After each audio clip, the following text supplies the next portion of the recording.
On est sur un vieux véhicule. Il faut vous mettre dans la tête qu'on n'est pas sur un véhicule de 2012-2015, on est sur une ancienne génération. On a le gros avantage d'avoir un mobilier qui est très solide, on a un véhicule qui est bien conçu avec une implantation très fonctionnelle, très pratique. On a d'ailleurs la sensation d'avoir beaucoup plus d'espace que dans les mêmes dimensions des véhicules plus récents.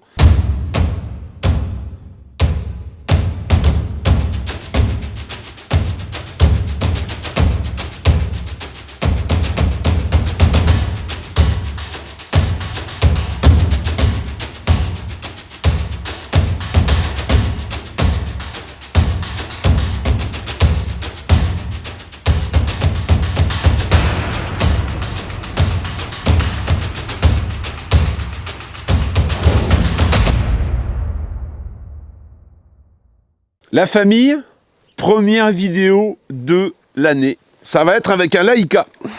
Alors tu le connais ce Laika? C'est le Laika qu'Eva avait acheté, donc pour pouvoir faire la van life. Finalement on s'est dit, c'est vrai, voyager avec deux camping-cars c'est compliqué. On avait décidé de le vendre. Alors auparavant, j'avais fait tout un tas de petites transformations. Et c'est Alain qui nous avait acheté ce camping-car. Il me l'a ramené juste avant les fêtes. Parce qu'en fait, il a craqué sur un autre véhicule que j'ai présenté. Il a craqué sur un Hummer avec exactement la même implantation, parce qu'il adore cette implantation, mais il est passé sur quelque chose de plus récent qui va rentrer dans les villes, en fait, qui est en critère 2. Celui-ci, il n'est pas en critère 2. Celui-ci, pour rentrer dans les villes, aujourd'hui, dans les hypercentres, un petit peu comme la région lyonnaise, Caluire, etc., avec celui-là, tu ne pourras pas. Et autant être clair dès le départ, ça, c'est pas un camping-car pour un urbain. Hein. Du coup, il m'a demandé de lui replacer ce véhicule qui est donc revenu ici. Pour te situer un peu le truc, c'est un moteur 2,8 litres sur lequel on avait fait la distribution. Le véhicule a un peu plus de 100 000 km. On le verra tout à l'heure sur le compteur, il y a 100 et quelques mille. Et il est de 2000. Donc, c'est les premiers Laika quasiment avec cette motorisation. Puisqu'auparavant, on était sur du 2,5 litres. C'est un véhicule que tu peux trouver également sur le 2,5 litres qui, à mon avis, est un petit peu poussif, qui est costaud aussi, c'est un moteur Sofim, mais qui est un petit peu poussif. Le gros avantage de ce véhicule, c'est qu'il est sur un châssis Iveco, donc c'est un vrai châssis, poutre, un vrai châssis de camion. C'est d'ailleurs d'origine un poids lourd, ce véhicule, il est en 4 tonnes 250 de mémoire. Tout à fait possible de le repasser en poids lourd, je pense. Ça ne posera pas de problème. Le gros avantage, c'est qu'on est sur une propulsion, donc on a les roues jumelées à l'arrière, et en même temps, on est sur un double plancher. Ce qui est plutôt sympa, donc il est plutôt bien isolé. Alors, on va pas se mentir, on n'est pas sur des pneus qui ont moins de 10 ans. D'ailleurs, il me semble avoir cherché la date la dernière fois et je n'ai pas trouvé la date. Parce que je pense qu'on est sur une époque où les dates n'étaient pas indiquées. Les pneus sont en parfait état. On peut voir également le châssis. Donc, il est passé au contrôle technique haut la main, ce véhicule, sans défaut. Ce qui est, pour un véhicule de cet âge-là, ce qui est plutôt sympa. Tu peux voir que les passages de roues sont impeccables. Il n'y a pas de parties plastiques qui sont cassées. Au niveau des freins, c'est pareil. On est sur du disque à l'avant et du tambour à l'arrière. Les rétros ne sont pas touchés, les parties hautes ne sont pas touchées. On peut voir les grandes baies sur lesquelles il n'y a pas eu de joint rajouté parce que forcément, on est sur un Laika et ça bouge très très rarement là-dessus. Et là, voilà, on peut encore voir sur le côté, donc on peut regarder, il n'y a aucune partie, parce que ça c'est très très compliqué à trouver. Ça, si tu dois trouver ça pour les remplacer, c'est introuvable. Tout comme d'ailleurs les portes de soute. Alors je précise également que sur les portes de soute, on est sur une clé identique sur toutes les portes. La plupart du temps, on a des serrures dépareillées. L'autre Laika qu'on avait, ce Laika qui était en capucine, il n'y avait aucune serrure qui était identique. Pour ouvrir, c'était la croix et la bannière. Bon, là, on va avoir une seule clé. Voilà, et là, ça va être pareil. Oui, c'est celle-ci. Voilà, j'ai pas dit de conneries. Donc ici, remplissage du carburant, gasoil. Et là, on a l'accès au double plancher, comme de l'autre côté, tu verras. Voilà. Alors, on peut voir que dedans, il y a une lumière. Et c'est tout profond. En fait, c'est traversant. Ça traverse complètement. Et là, on peut voir le réservoir de gasoil qui fait une centaine de litres de mémoire. Tu peux voir également le châssis avec l'arbre de transmission. L'échappement, toutes les serrures sont fonctionnelles. Par contre, il faut y aller avec parcimonie sur ces véhicules, hein. C'est assez fragile et il faut y aller tranquille, hein, sur les serrures. Alors ici, remplissage de l'eau, hein, bien sûr, 200 litres d'eau propre. Là, on va avoir la vidange pour les WC nautiques, puisqu'on a des WC nautiques. Alors, c'est pas un broyeur. Et là, tu vois, tu as accès aux vidanges. Donc, vidange des eaux grises ici et vidange des eaux noires ici. C'est une réserve de 70 litres. Alors, les WC, on verra à l'intérieur, mais les WC fonctionnent, il y a 2 étages. Tu as un réservoir de 50 litres et tu as un réservoir, je crois que c'est une vingtaine de litres. Ce réservoir de 20 litres se vide dans le réservoir des 50 litres pour éviter justement que les odeurs remontent. Tu as 2 niveaux en fait de réservoir. Après, au niveau de la vidange, ben oui, c'est là où c'est un peu moins pratique qu'une cassette. C'est que souvent, les points sont hauts. Et c'est vrai que pour vidanger, quand les points sont hauts, c'est assez compliqué. Alors, il était prévu sur ce véhicule d'origine, celui-là n'est pas équipé, une cassette qui vient se fixer en dessous pour pouvoir vidanger en transvasant dans des cassettes. Alors du coup, tu perds l'avantage du WC nautique et de le verser du coup à hauteur. Le mieux, ce serait d'avoir une pompe de relevage pour pouvoir faire remonter la matière, les eaux noires en fait, dans le point haut quand tu as à vidanger dans le point haut. Ça, c'est un petit inconvénient qui peut être un gros avantage parce que par contre, tu as une grosse autonomie, hein. Une cassette, je te rappelle, une cassette de 22 litres pour une personne, c'est environ une semaine. Et là, quand tu as 70 litres, ça te fait quasiment 3 semaines d'autonomie. Alors à l'arrière, rien de particulier. Il y a un attelage, le véhicule est remorquant. On a une échelle qui permet de grimper sur le toit. Et là, tu as la vitre, en fait, ça c'est la fenêtre qui communique avec la salle de bain, hein. Ça c'est la salle de bain. Et bien sûr, un porte-vélo. Alors le porte-vélo vaut ce qu'il vaut, hein. Il est fonctionnel. C'est un porte-deux vélo. C'est un petit peu vétuste. Moi, personnellement, ça, je l'enlèverais. J'estime que c'est pas exceptionnel. Alors au niveau de l'échelle, bah, c'est tout simple. On tire l'échelle comme ça. Voilà, ça vient s'appuyer ici. On va aller voir en haut ce qui se passe, parce qu'en haut, on a fait un peu d'installation également, et ça permet d'avoir de l'autonomie, hein. On a quand même une petite autonomie sympathique pour quelqu'un qui va utiliser un camping-car normalement, je dirais sans trop regarder la télé et sans trop utiliser l'ordinateur, c'est suffisant. Après, c'est vrai que si tu passes à quelque chose, on le verra à l'intérieur, mais si tu as besoin d'une autonomie un peu plus importante, bah, il faudra t'équiper ou avec une EcoFlow ou en augmentant le parc de batterie. Par contre, au niveau de la recharge solaire, on est plutôt pas mal. On va monter à présent en haut. Alors bon, moi je suis un gros, hein, donc tu vois, ça résiste. Je vais faire attention, je ne vais pas monter sur le toit parce que, tu vois, c'est tout enneigé. Alors, ce qu'on a en haut, ben, c'est tout simple. Là, ici, on avait une antenne, mais le dôme s'est envolé. Alors, cette antenne-là, moi, j'en ai eu 2. Les dômes se sont envolés au bout de quelques années. Là, ça a été un petit peu plus vite. Donc, on aura peut-être l'antenne. Il faudra prévoir le remplacement de l'antenne.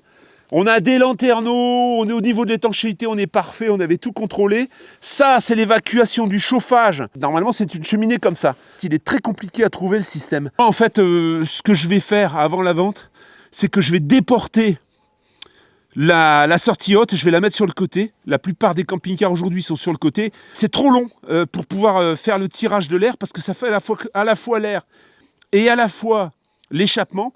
Et du coup, quelquefois, au démarrage, ça peut présenter quelques problèmes. Donc ça va être déporté sur le côté avant la vente, hein. Et on a un panneau de 400 watts qu'on ne voit pas bien, là. C'est un panneau Trina solaire qui est très performant, qui est ici sur le toit du véhicule. Les cheminées ont été remplacées ici. Là, la cheminée n'a pas été remplacée parce qu'on ne la retrouve pas, en fait. On ne retrouve pas la cheminée avec à la fois l'aspiration d'air et l'échappement. On va faire une sortie latérale, tout simplement, et ce sera beaucoup plus fiable. Au niveau du toit, malheureusement, tu ne peux pas voir grand-chose, mais on le voit sur les précédentes vidéos, le toit est en parfait état, il n'y a pas d'infiltration, bien sûr. Commando, donc, mission James Bond. Ça tombe bien en ce moment avec les enfants, on est en plein dans les James Bond. On se refait un petit peu les derniers pour le moment avec Daniel Craig. Je suis un peu plus grand, mais bon, un peu plus gros. Un peu plus vieux, un peu moins sportif. comment je peux dire encore, un peu moins de tout en fait. Et est-ce que tu penses pouvoir quand même décrocher le poste? Je pense qu'ils ont déjà choisi quelqu'un, malheureusement. Ça tombe bien parce que je pense que James Bond c'est en train un peu de dériver. Il se tarlouse un peu. Voilà, il devient un petit peu... apparemment, ils ont prévu pour James Bond une tarlousisation du rôle qui ne me conviendrait pas. Il faut laisser les choses à leur place et malheureusement, je pense que c'est parti pour ne pas rester à sa place. Et alors ça m'intéresse plus. C'est moi qui ai décliné en fait. On m'a proposé mais j'ai dit non. Je pense que James Bond, il va se faire un peu ramasser par les femmes. Alors moi j'ai rien contre les femmes, hein, c'est très bien. Mais une femme James Bond qui tue, qui tout ça, je trouve que c'est pas... il faut laisser les choses à leur place. La soute. Arrête en fait voilà. Je me souviens...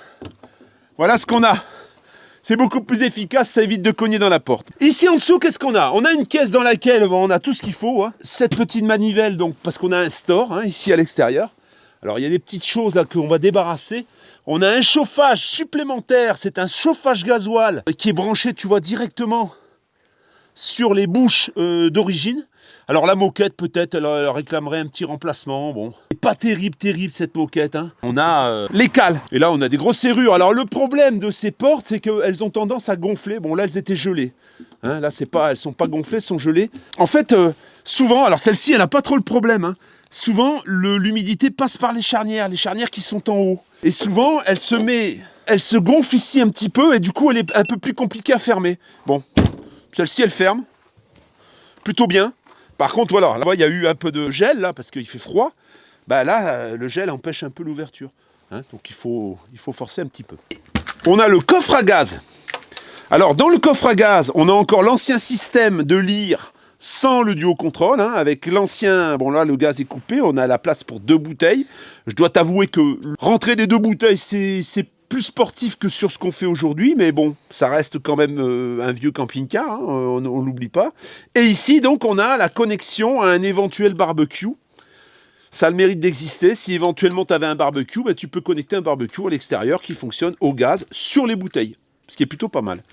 Des fenêtres, hein, on est toujours pareil, hein, on est bien, il n'y a pas de joint autour, il n'y a pas d'infiltration, les fenêtres sont en état, il y a une légère griffe ici, tu vois, ici, on a une griffe là, d'une branche hein, certainement, ça va pouvoir se polir.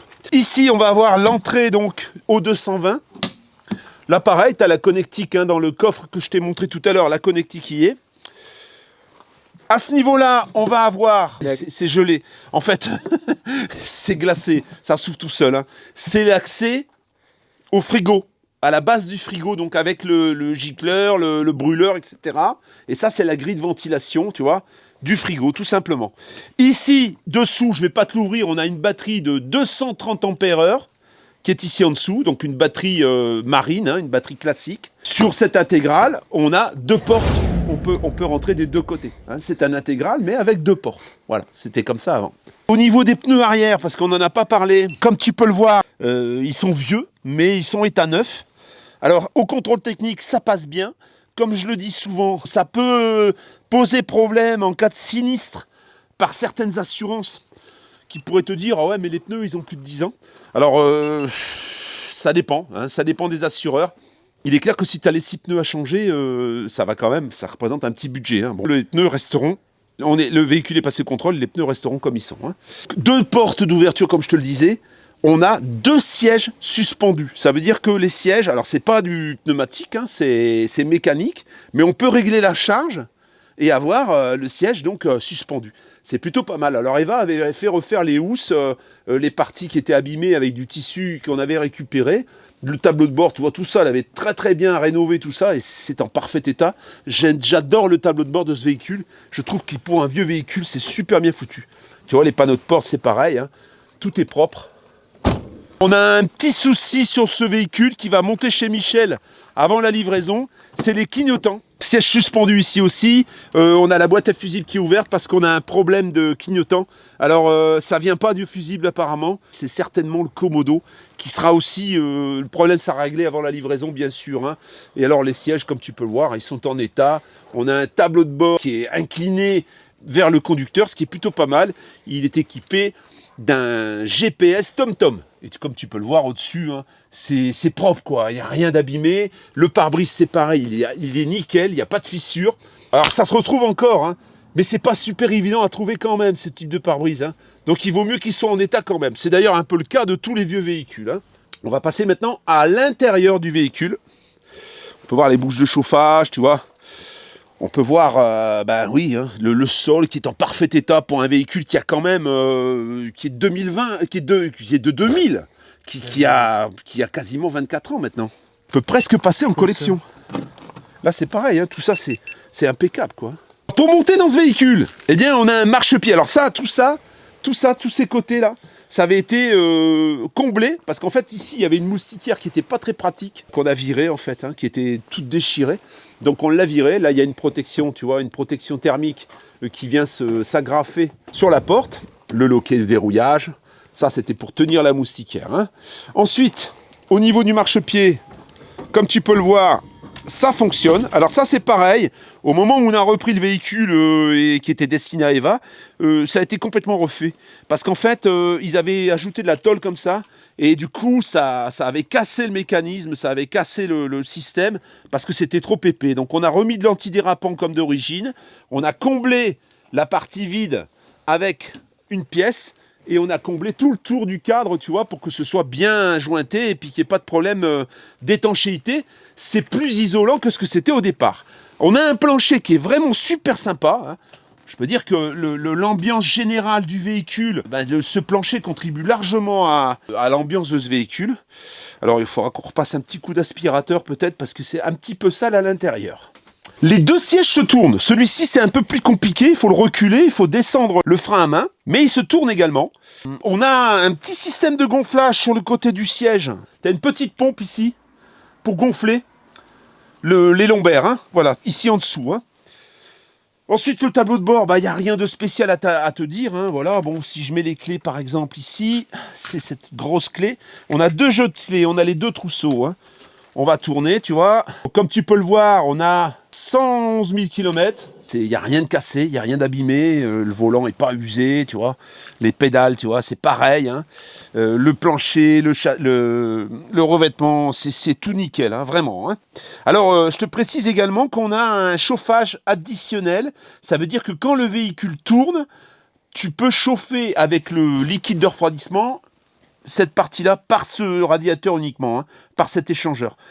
Ça vient pas chauffer par les bouches de chauffage. Au niveau du salon, donc, alors on va tout de suite ici, on va avoir un frigo Trimix qui fonctionne parfaitement. Alors c'est pareil, on n'est pas sur le frigo Trimix que tu peux voir aujourd'hui. Il ne va pas passer automatiquement d'une énergie à une autre. Tu es obligé de le faire manuellement et tu le fais par rapport à ces boutons. Hein, voilà. Tu as la position gaz, tu as la position courant. Ça, c'est la position 12 volts. La position courant et la position gaz qui est ici. Et la position gaz, il faut l'allumer. Il y a un piezo.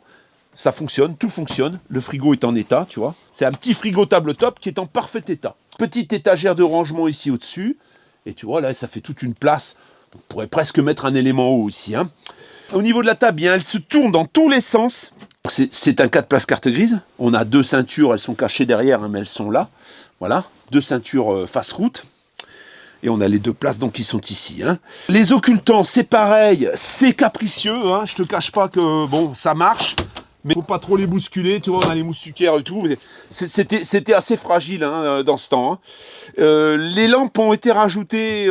C'est nous qui les avons rajoutées. Et sur chaque lampe, il y a une prise USB. Donc on a le tableau de contrôle qui est ici, et au moment où on veut allumer, là ça c'est la pompe à eau, ça c'est le chauffage, ça c'est la lumière extérieure. Les petites lampes, tu vois, voilà, là elles sont blanches, hein. Alors quand tu appuies, tu les éteins ici, derrière ici, voilà, derrière tu vois, tu as un petit interrupteur, et tu peux les avoir en rouge, voilà, et pour les couper, c'est ici, c'est des petites lampes qui font port USB. Dans ces vieux véhicules, il n'y a pas de port USB en fait. Hein. Donc ça te permet de pouvoir charger ton véhicule. Voilà. Ton téléphone plutôt. Ton téléphone, ça te permet de pouvoir charger ton téléphone. Exact. Un petit placard, tu vois, un placard au-dessus. Donc ça c'est le cache de la haute aspirante. La haute aspirante n'est pas fonctionnelle. On a ici les plaques 3 feux qui sont en parfait état, comme tu peux le voir. C'est pas du piezo, hein, ça tu l'allumes à l'ancienne. Hein. Un petit lavabo en inox avec une robinetterie qui est neuve parce que la robinetterie en fait elle avait pas. C'est un véhicule qui était certainement resté sans vidange de robinet en plein hiver comme aujourd'hui par exemple. Les tuyauteries n'ont pas été vidangées et de ce fait ben, les robinets, celui-ci et celui de la salle de bain ont été remplacés en fait. Hein. Dedans ben, on a du rangement à gogo, hein, voilà, des tiroirs, tout en très solide, hein, j'insiste là-dessus parce que tout est très robuste. Ça, c'est le sous-l'évier. Tout est très, très robuste. Voilà, bombe, tu vois. On voit le range-bouteille. Tout est très accessible.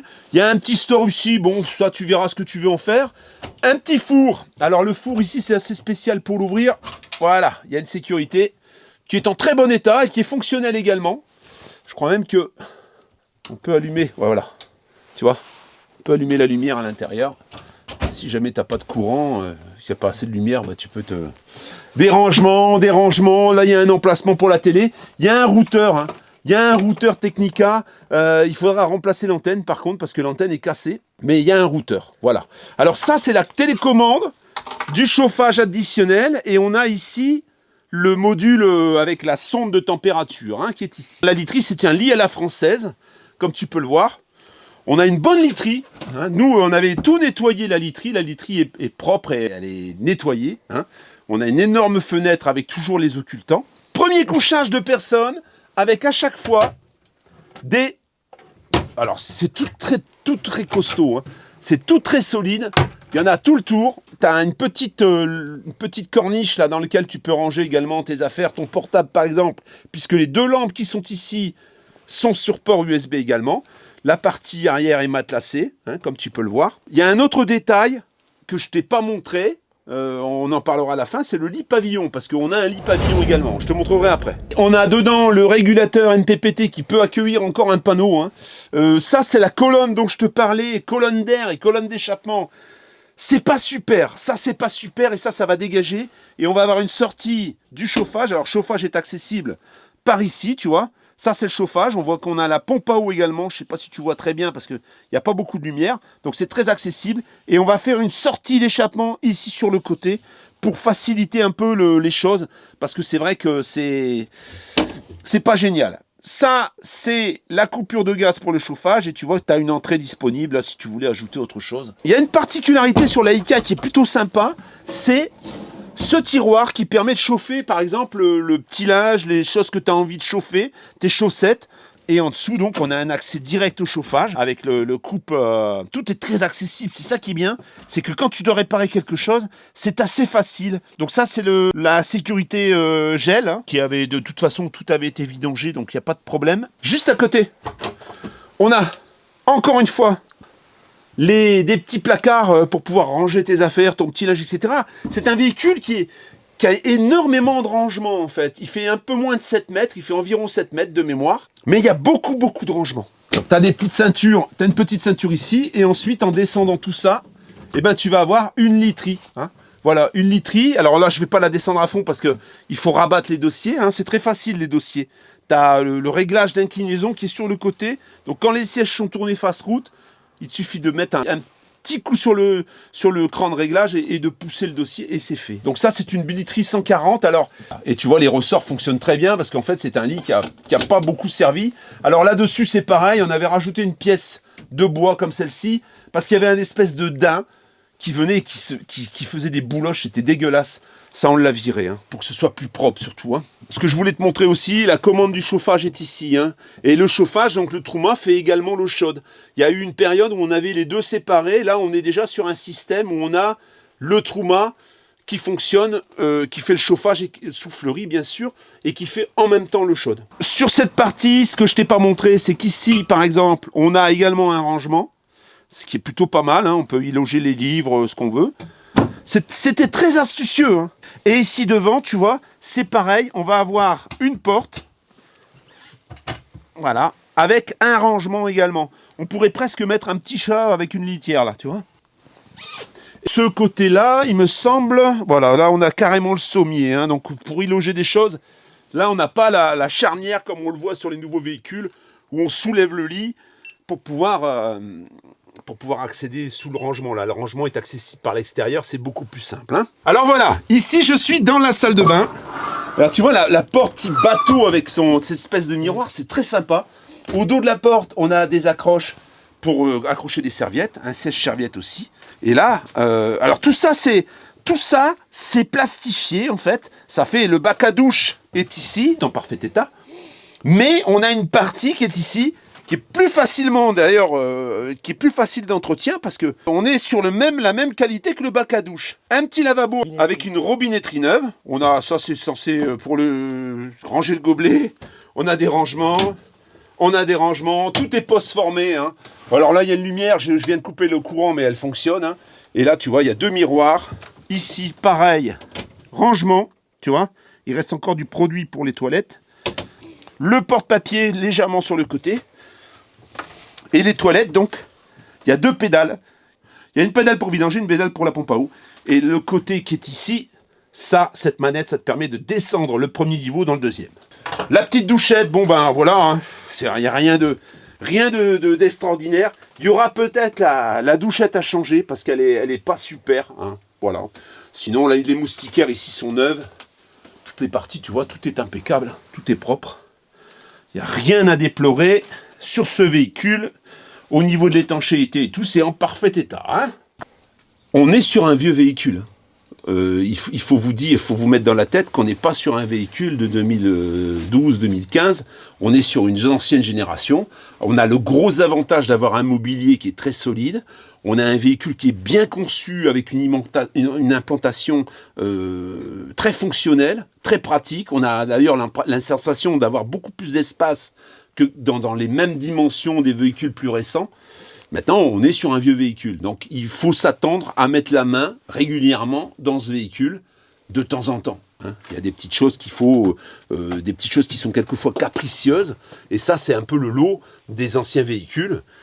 Il faut être un peu bricoleur. Hein. Je ne conseille pas, par exemple, à quelqu'un une femme seule qui ne bricole pas et qui fait rien, de se mettre, d'acheter ce véhicule parce que pour elle, si elle a des choses à faire et qu'il faut qu'elle les fasse faire, ça risque de coûter cher. Alors, je t'ai pas montré qu'il y avait 2 lanterneaux de 2 côtés et qu'à chaque fois, on a des éclairages fonctionnels. Hein. Quand on allume, tu vois, voilà, tout ça, ça fonctionne. Hein. Voilà. Et ça, c'est les éclairages d'origine donc du véhicule. Bon, ceux-là, c'est pareil, ils s'éteignent. Hein. Ils s'éteignent par le bouton directement. Tout est fonctionnel. Les éclairages sont fonctionnels. Sur cette partie-là, on a même les haut-parleurs. Hein. Mais là, c'est pareil, encore une fois, tu vois. Il faut y aller doucement. Hein. Voilà, tu vois, parce que quand on n'y va pas doucement, ben, quelquefois, voilà. Si j'y vais trop fort, ça marche pas bien. Et ça, c'est les lanterneaux qui s'ouvrent c'est pas des lanterneaux qui s'ouvrent comme ça, c'est des lanterneaux que tu peux garder ouverts lorsque tu roules. Petite conclusion de ce beau petit véhicule qui nous a bien, on s'est bien gelé, Tony. Ouais, hein. Il s'appelle. Hein. S'appelle. Ouais. Bon, on aurait pu le chauffer tout ça. Bon, on l'a fait. En fait, on profite d'une accalmie au niveau du ciel et au niveau du temps, avec une lumière un peu meilleure pour le tourner, parce que ça fait quelques semaines que je dois le tourner et qu'à chaque fois, les conditions météo ne nous le permettent pas. Donc, contrôle technique, ok. Il n'y a rien à déplorer. Ce que je vais faire dessus, c'est qu'il va monter chez Michel pour l'histoire des clignotants. C'est même pas les clignotants, je crois que c'est les veilleuses en fait. C'est au niveau des feux de position. Il y a un problème au niveau des feux de position, donc on va voir ça, je pense que c'est le Komodo. La bouche de chauffage du Truma, on va la faire latérale. C'est moins esthétique, on va devoir découper la caisse, mais ça passe par là pour avoir un chauffage qui démarre systématiquement tout le temps. Parce qu'en fait, la prise par le dessus, tu as le tuyau d'échappement, une gaine d'échappement flexible, et autour, tu as une gaine d'air. Donc, il y a des endroits où ça touche, il y a des endroits où ça fait pas bien. Il y a un mauvais passage d'air. C'était pas une réussite, ce truc. Donc, on va être obligé de les faire passer par le côté. Ça va être beaucoup plus efficace. On peut pas séparer l'échappement de l'aspiration d'air, malheureusement. Il faut que ça reste dans le même tuyau, et au plus c'est long, au plus le tirage est compliqué. Et c'est ce qui fait que le chauffage démarre bien, et quand il fait vraiment froid que tu en as besoin, bah, quelquefois il démarre pas bien, il faut le démarrer plusieurs fois. Ça marche, mais c'est plus compliqué. Donc ça, ce sera fait. Il est de son temps, quoi. Voilà. Ouais, il est de son temps, il faut pas vous attendre à un truc incroyable, mais dans ce qui... En fait, pour tous les véhicules d'âge avancé, c'est il est pas la pas même mal. conception qu'aujourd'hui. Hein, par contre, on a une robustesse qu'on retrouvera pas sur un camping-car actuel, ça c'est clair. Alors, il faut quand même aussi être clair avec les choses. Ce véhicule, c'est un 3,5 tonnes. Voilà, sur la carte grise, t'as pas de charge utile en fait. C'est 3,5 tonnes, 3,5 tonnes. Hein. Il y a aucune mention. Il y a le poids à vide, en fait, il est même pas mentionné. Hein. Il est même pas mentionné. Je me demande même comment on arrivait à homologuer des véhicules comme ça en 3,5 tonnes à un moment donné. Ça paraît incroyable. Parce qu'en en fait, il est lourd, le véhicule. Hein. Il a un châssis, il a un double plancher, il a du mobilier costaud. C'est ce qui fait toute la différence avec des véhicules d'aujourd'hui. C'est qu'on a des véhicules qui sont beaucoup plus cossus à tout niveau. Mais par contre, la rançon, c'est que le poids, il est... Voilà, techniquement, on n'a pas de charge utile. Hein. C'est presque un véhicule. Moi, si j'avais un véhicule à garder, si je gardais un véhicule comme ça, je le ferais repasser en poids lourd. Hein, pour être tranquille. Maintenant, bon, voilà, aujourd'hui, de toute façon, en fait, ce qui se passe, même sur le véhicule neuf, c'est que bien souvent, tu achètes un véhicule avec soi-disant une charge utile, mais quand tu pèses le véhicule, tu le fais peser, tu te retrouves plus lourd. à vide, plus lourd que le poids normal, que le PTAC. Donc, et ça, c'est quasiment presque tout le temps. C'est très rare. Il y a quelques véhicules quand même qui ont une charge utile. D'ailleurs, maintenant, les pouvoirs publics ont imposé aux constructeurs de laisser au moins 500 kg de charge utile. Ils sont un peu pris en étau parce que les châssis sont de plus en plus lourds. Il y a de plus en plus de technologie dedans et ils pèsent de plus en plus lourd. Alors, à côté de ça, bon, ben voilà, tout le monde se plaint. Hein. On est tous là à se plaindre. Et puis, au moment où on fait une consultation européenne, ben, il n'y a personne qui répond. Tout le monde s'en fout, en fait. Hein. Alors, la solution, il y en a beaucoup qui le disent dans les commentaires, c'est le C1. Le C1, c'est pas compliqué à passer. Il faut une semaine. Hein, en stage accéléré, c'est une semaine. Je dirais que le plus compliqué aujourd'hui, c'est le code. Parce qu'après, c'est relativement facile à passer. Mais je pense que toute personne qui est désireuse de passer du temps dans un camping-car, d'y passer une bonne partie de l'année, ou même d'y vivre, se doit de passer le C1. Il n'y a pas le choix, il n'y a pas d'alternative. C'est pas possible autrement. Enfin, moi, je le conçois pas autrement. Hein, voilà, pour être vraiment en règle et carré. Bon, voilà. Pour celui-ci, bon, bah, c'est un petit peu comme dans tout ce qu'il y a, sans hypocrisie, hein, comme dans tout ce qu'on trouve aujourd'hui sur le marché. Bah oui, le poids, c'est la charge utile, c'est compliqué, quoi. Hein, voilà. Voilà la famille. Alors combien, oui, on n'a pas dit combien on va te vendre ce véhicule. En fait, c'est simple, on va le vendre, Alain l'a payé 24 000 € sans les améliorations qu'on a faites. Donc on a posé un chauffage, on a posé un panneau, on a fait pas mal de choses, on a posé l'internet. Donc tout naturellement, ce véhicule te sera vendu avec les suppléments qu'on a mis dessus et on va te le proposer à 25 000 €. Si tu regardes bien sur le marché aujourd'hui à 25 000 €, t'as que dalle, hein. T'as rien du tout. En fait, Franchement. hein. C'est très compliqué à trouver aujourd'hui un véhicule propre avec peu de kilomètres. 111 000 km pour un véhicule de cet âge-là, c'est peu. C'est très difficile à trouver. 25 000 €, je trouve que ça va. C'est correct. On aurait pu mettre 28, hein, 28, 29. Bon, voilà, maintenant, Alain en a acheté un autre, il veut récupérer, il aimerait bien récupérer son argent. Et puis voilà, on va pas faire de la surenchère, on va le vendre au prix qui lui est revenu, tout simplement. Voilà. Voilà la famille. C'est ici, hein, le lien. Si tu es intéressé, tu m'envoies un petit message. Si tu demandes un emprunt là-dessus, hein, tu connais mon point de vue. Ça va être très compliqué parce que le véhicule est pas récent. Donc ce serait bien que tu aies les fonds quand même. Ce serait pas mal. Hein. C'est pareil, les moulins à vent, si vous pouviez vous abstenir. Qu'est-ce que t'en penses, mon Tony ? J'en pense la même chose que toi. T'es fatigué, Loulou, je crois. Ou Bah, t'as j'ai froid. Allez, ciao la famille. You make me lose my mind like